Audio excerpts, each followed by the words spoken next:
Imagine waking up 1 year from now and realizing you've become a different person. Not because of a sudden burst of motivation, or a dramatic life event, or the perfect opportunity arriving at the perfect time. Instead, this transformation happened quietly, slowly, almost invisibly, through tiny changes you barely notice day to day. But those small actions, repeated consistently, shaped an entirely new version of you. This is the world of Atomic Habits, a guide that shows how little habits can deliver big results. And not in a motivational poster kind of way, but in a practical, science-backed, easy-to-apply manner. The kind that actually sticks. Today, we're diving deep into this book. Not a short overview, not a surface-level summary, but a full audio journey that unpacks its ideas, stories, frameworks, and powerful lessons. If you want to upgrade your routines, reinvent your identity, or simply understand how sustainable change really works, stay with me, because what's coming might reshape how you think about progress from this moment forward. About the book and author. Before we explore the ideas, let's take a moment to understand where they come from and why they matter. James Clear didn't start as a best-selling author or a productivity guru. His journey began with a traumatic high school baseball injury that forced him to rebuild his life step by step.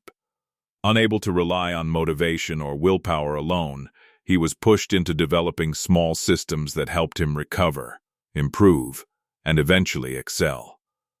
That personal experience eventually merged with years of research in psychology, neuroscience, behavioral science, and human performance. He began writing about habits and improvement on his website, attracting millions of readers. Eventually, all of that knowledge, testing, and experimentation crystallized into Atomic Habits, published in 2018. The book became a global phenomenon. It topped bestseller lists, sold millions of copies, and influenced leaders, athletes, entrepreneurs, students, and everyday people trying to get just a little bit better. What makes this book stand out is simple. It doesn't try to turn you into a different person overnight.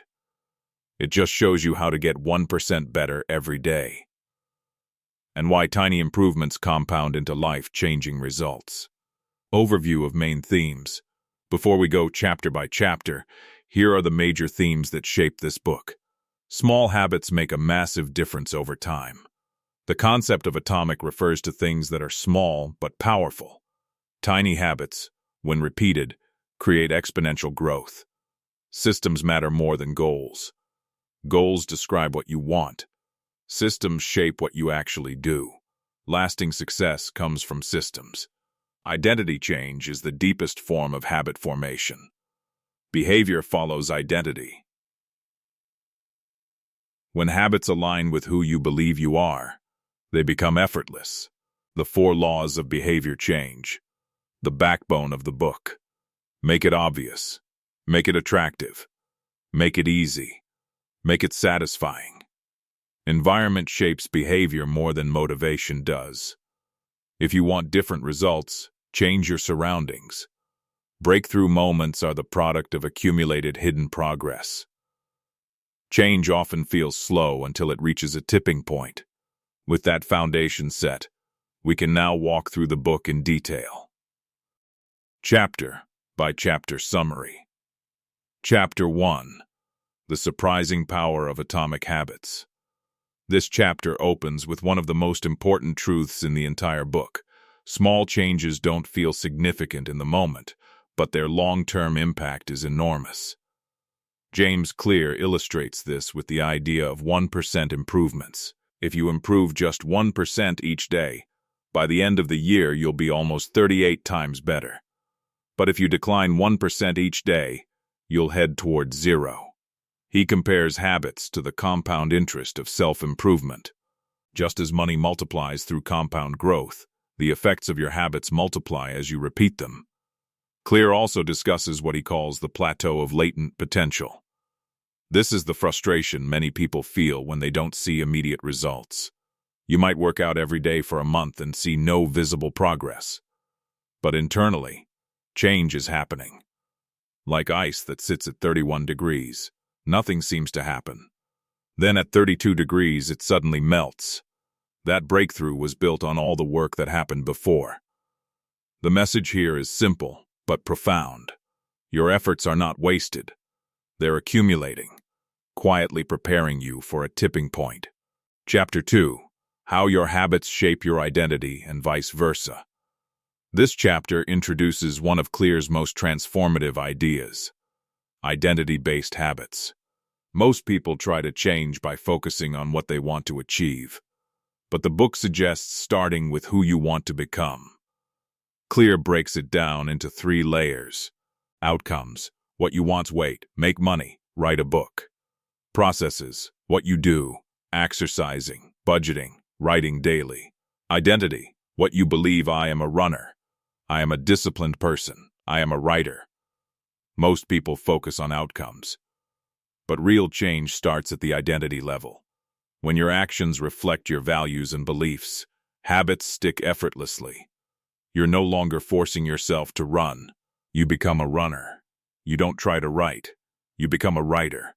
Every small habit is a vote for the type of person you wish to become. These identity shifts don't require perfection, just consistent action. The chapter closes with a powerful reminder. Lasting change is not about convincing yourself through willpower. It's about showing yourself who you really are through repeated behavior. Chapter 3. How to build better habits in 4 simple steps. This chapter introduces the core framework of the book, the 4 laws of behavior change. Clear explains that habits follow a loop. Cue: something that triggers the habit. Craving: the desire it creates. Response: the habit itself. Reward: the benefit you gain. From this structure come the 4 laws. Make it obvious. Design clear cues. Make it attractive. Make the habit appealing. Make it easy. Reduce friction. Make it satisfying. Reinforce the behavior. These laws help build good habits.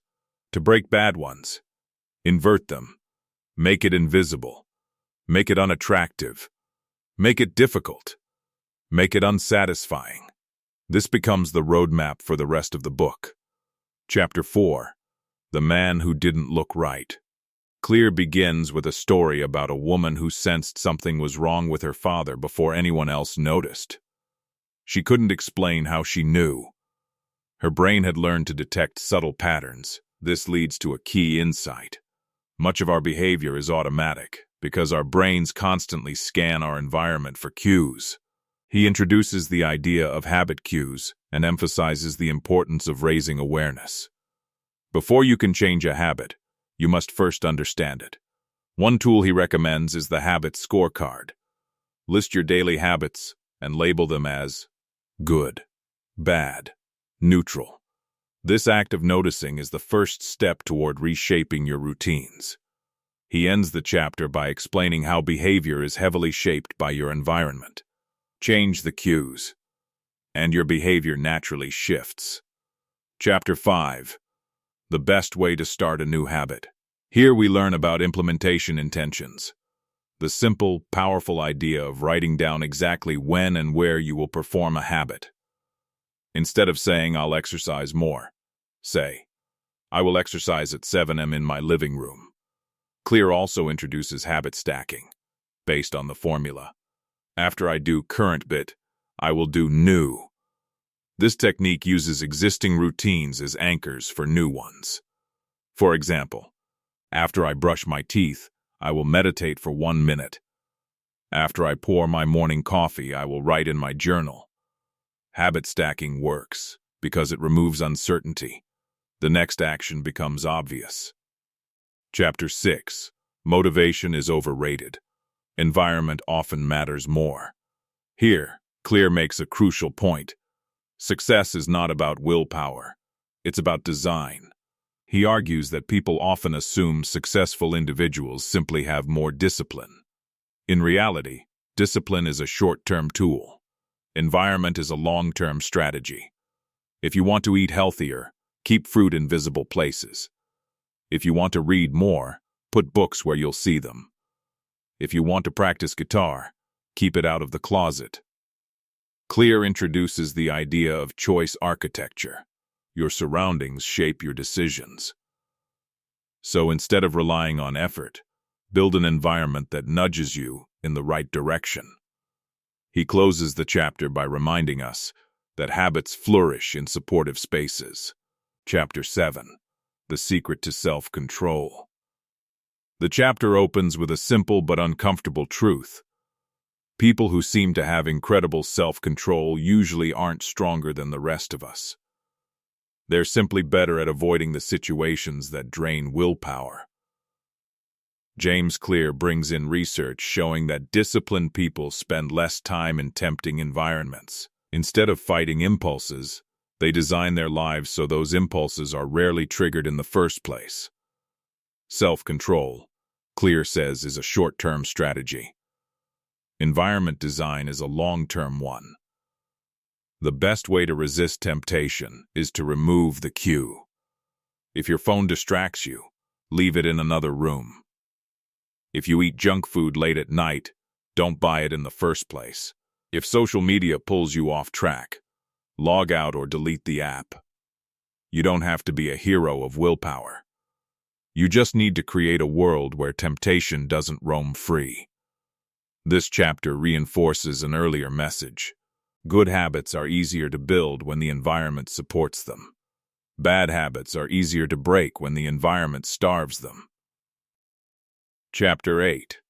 How to Make a Habit Irresistible. This chapter focuses on cravings, the emotional engine behind every habit. Clear explains that habits aren't driven by rewards themselves, but by the anticipation of rewards. Dopamine, the brain chemical often associated with pleasure, actually spikes before you act, motivating you to chase certain behaviors. To build a habit that sticks, you need to make it attractive. And one of the best tools for this is something called temptation bundling. The idea is simple. Pair something you want to do with something you need to do. For example, only watch your favorite show while doing household chores. Only listen to an enjoyable podcast while exercising. Only check social media after completing a study session.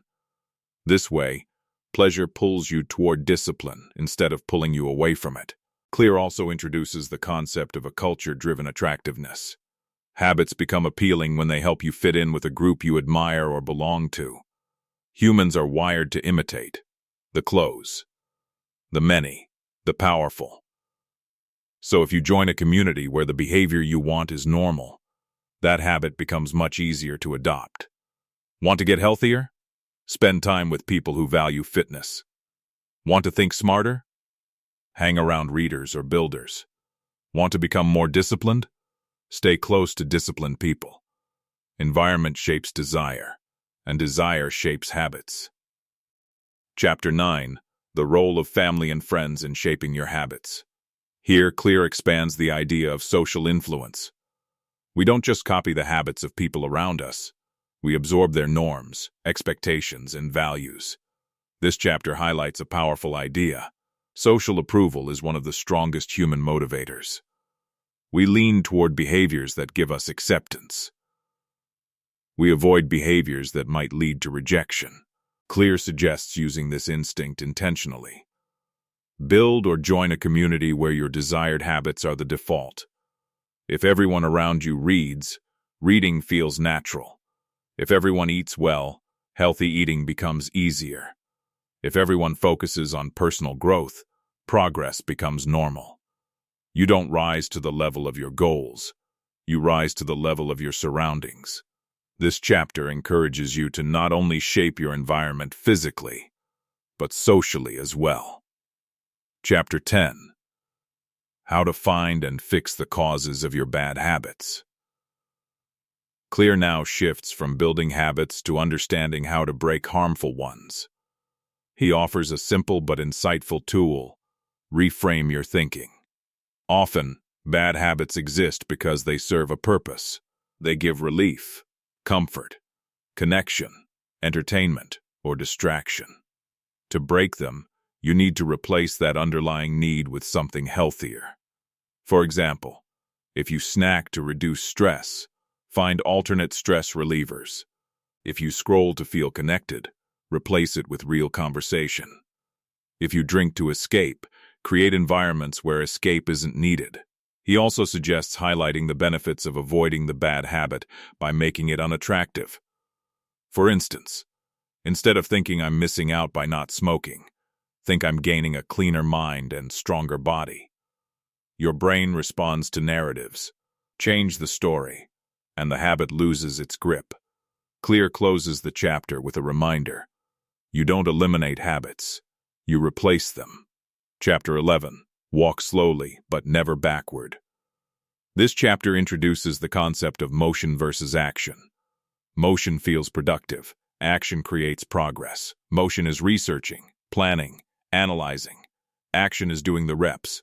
Clear warns that motion often becomes a trap. We feel busy, but remain stuck. To build momentum, start small. Really small. If you want to read 1 page. If you want to work out, do 1 push-up. If you want to write 1 sentence. The goal isn't to start big. The goal is to start consistently. Clear uses another simple but powerful idea here, the 2-minute rule.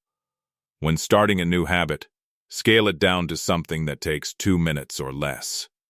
Walking for 2 minutes. Opening your notebook. Unrolling your yoga mat. Once the first step is done, the momentum carries you forward. You walk longer. You write more. You train harder. The 2-minute rule lowers the psychological barrier that often stops progress before it begins. Chapter 12. The Law of Least Effort. Humans naturally gravitate toward what's easy. This is not laziness. It's biology. Clear explains that our brains are wired to conserve energy. So the harder a task is, the less likely we'll stick to it long term. To build strong habits, reduce friction. To break bad habits, increase friction. He gives practical examples. If you want to play guitar more, keep it on a stand in your living room. If you want to eat less junk food, put it on a high shelf, or remove it completely. If you want to waste less time, sign out of distracting apps. The goal is simple.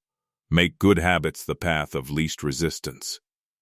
Clear also shares stories about people who redesigned their spaces so their desired actions became the easiest actions. Those tiny changes rearranged their entire behavior patterns. It's not about forcing yourself to do more. It's about making the right thing the easier thing. Chapter 13. How to stop procrastinating by using the 2-minute rule. This chapter expands on the 2-minute rule, explaining why it's so effective against procrastination. The logic is simple. A habit must be established before it can be improved. Most people skip this step. They want a perfect routine on day 1, but mastery grows from repetition, not intensity. Clear explains that once you show up, even in the smallest way, you've already defeated the hardest part. Starting. He also talks about habit shaping, where you begin with a tiny version of the habit, then gradually scale it up. 2 minutes becomes 5. 5 becomes 15. 15 becomes an hour. You grow by showing up first, and then expanding. This chapter is not just about avoiding procrastination. It's about embracing consistency as your strongest ally. Chapter 14. The secret to making good habits inevitable and bad habits impossible. This chapter introduces one of the most powerful habit tools. Commitment devices. A commitment device is a choice you make now that locks in future behavior. For example, setting automatic savings transfers, signing up for classes, removing unhealthy foods from your home, using website blockers, scheduling tasks publicly so they carry social accountability. These devices work because they shift the burden. Your present self sets the conditions. Your future self has no choice but to follow through. Clear argues that designing your environment so certain behaviors are automatic removes the need for daily decisions. The fewer decisions required, the easier life becomes. To break bad habits, commitment devices can raise the cost of engaging in unwanted behavior. Things like making yourself pay a fine for missing a workout, publicly committing to a challenge, making the undesired behavior inconvenient. You're not relying on willpower anymore. You're relying on smart design. Chapter 15. The Cardinal Rule of Behavior Change. This chapter focuses on the fourth law, make it satisfying. Clear explains a fundamental rule of human behavior. We repeat what is rewarded and avoid what is punished. But there's a twist. We're wired to prefer immediate rewards over long-term benefits. This is why unhealthy habits stick. They feel good now. To build good habits, we need to bring some of that immediate satisfaction into play. One of the tools Clear suggests is habit tracking. This can be a calendar, journal, app, or checklist. Each time you complete a habit, you mark it. That visual cue becomes its own reward. Clear also shares a popular strategy. Don't break the chain. Once you start building a streak, you want to keep it going. The streak becomes motivation in itself. If you do miss a day, here's his rule. Never miss twice. One mistake is an accident. 2 mistakes start a pattern. Clear ends the chapter by reminding readers that progress must feel immediately rewarding. Satisfaction reinforces consistency. Chapter 16. How to Stick with Good Habits Every Day. This chapter expands the idea of consistency by exploring the tools that help people show up day after day. Clear emphasizes that long-term success doesn't come from intensity. It comes from repetition. And repetition is easier when you can actually see your progress. He introduces habit tracking as one of the simplest and most powerful methods to stay consistent. When you mark a box on a calendar, cross off a day, or check a streak off in an app, you get a small burst of satisfaction. That visual progress becomes its own reward. Clear shares examples of people who transformed their habits just by tracking them. One story features an individual who used paper clips. Every time he completed a task, he moved a paper clip from one jar to another. The physical movement provided tangible proof of progress. The key point is this: tracking removes ambiguity. If you see the chain growing, you don't want to break it. But what happens when life gets messy? Clear offers the rule: never miss twice. Missing once is normal. Missing twice signals a slide. The goal is not perfection. The goal is momentum. As long as you return quickly, the habit stays alive. This chapter reinforces the idea that identity and consistency grow together. Every day you show up, you confirm the story you're trying to write about yourself. Chapter 17. How an Accountability Partner Changes Everything. Clear now explores the idea of social accountability. While personal motivation fluctuates, accountability creates external pressure that helps you follow through. Humans tend to behave in ways that maintain their reputation. We don't want to look unreliable or inconsistent. This instinct can be used positively through accountability partners, group challenges, public commitments, progress check-ins, shared goals. Clear describes how gyms, writing groups, and mastermind teams help individuals stay consistent because the group acts as a reinforcing loop. When someone expects you to show up, you're more likely to do it. But accountability is not about shame or fear. It's about tapping into our natural desire to be reliable in the eyes of people we respect. For habits that matter, and habits you want to solidify, Clear recommends adding a layer of accountability as an anchor. Chapter 18. The Truth About Talent. Now the book shifts from habit formation to performance and mastery. Clear explores the relationship between talent and habits. He doesn't dismiss talent. Instead, he explains that talent determines where you have a natural advantage, but habits determine how far you go within that advantage. He introduces the idea of the genetic lottery. Everyone has inclinations and strengths, but these should be used as a compass, not a limitation. The real insight here is, Success comes from matching your habits to your natural abilities. If you choose habits aligned with your strengths, you need less force to sustain them. For instance, if you're naturally analytical, habits involving planning or strategy feel easier. If you're artistic, creative habits flow more naturally. If you're competitive, physical training might motivate you more. Clear also warns about misalignment. When habits oppose your natural tendencies, friction increases and consistency drops. The chapter then examines how personality traits influence which habits stick. The goal is not to imitate someone else's routines, but to find the habits that fit you. Chapter 19. The Goldilocks Rule: How to Stay Motivated.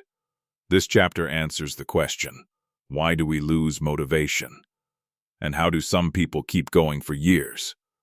Clear introduces the Goldilocks Rule. People stay motivated when their work is at the edge of their ability. Not too hard, not too easy. We thrive when challenges feel manageable but slightly demanding. Too easy, and we get bored. Too difficult, and we get discouraged. Clear illustrates this with examples from athletics, business, and art. World-class performers structure their practice so tasks are always just beyond their current skill level. This stretch creates engagement.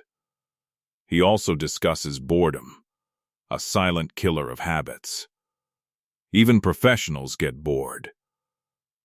The difference is that they continue anyway. They've learned how to fall in love with routine. They know that consistency outperforms inspiration. The Goldilocks Rule explains why improvement feels energizing. We enjoy seeing ourselves grow. It also explains why we sometimes give up. The task either overwhelms us or feels meaningless. Habits thrive at the midpoint.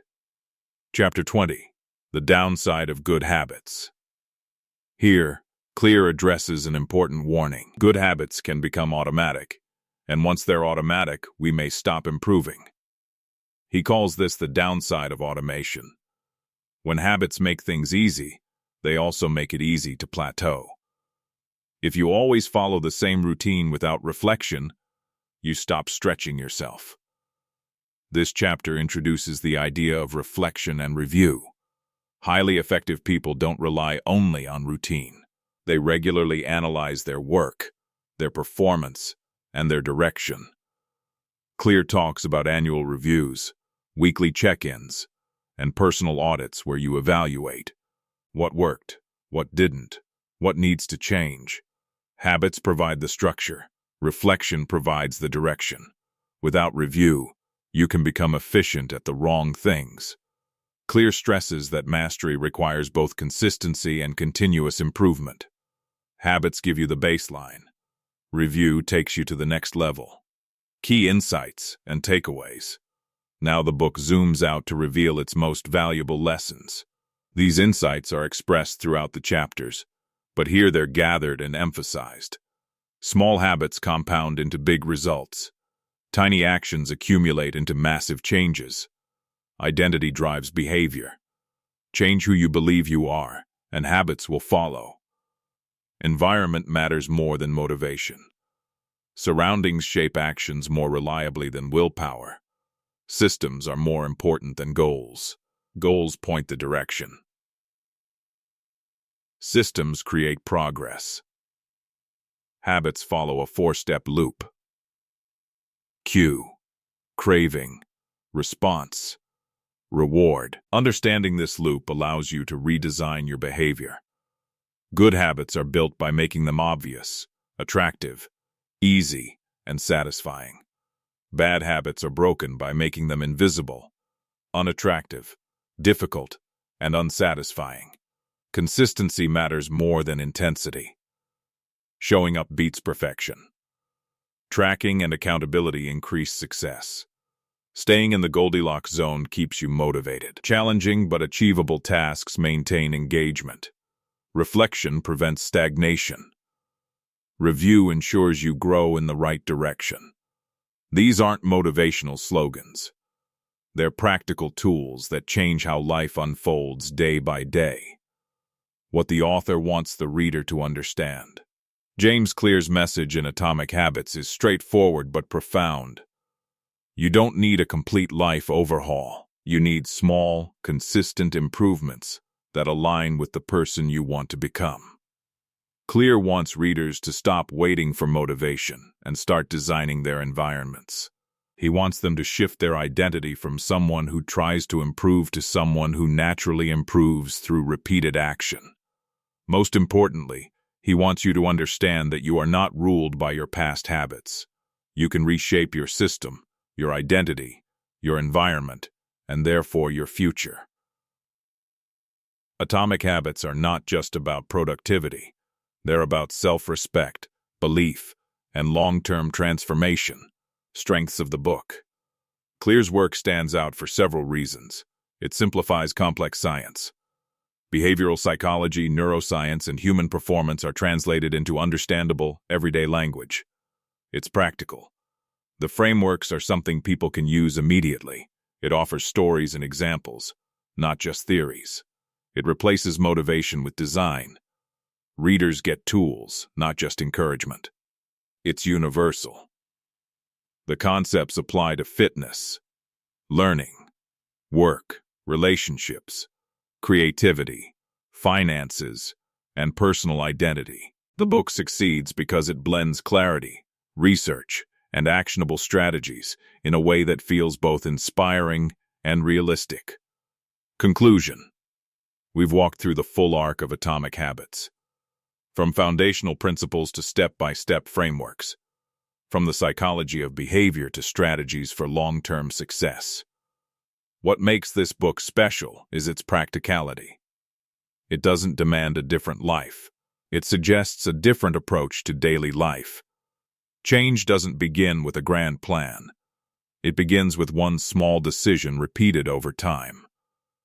If you want to strengthen your routines, reinvent your habits, or steer your identity toward the person you hope to become, the ideas in this book provide a clear path forward.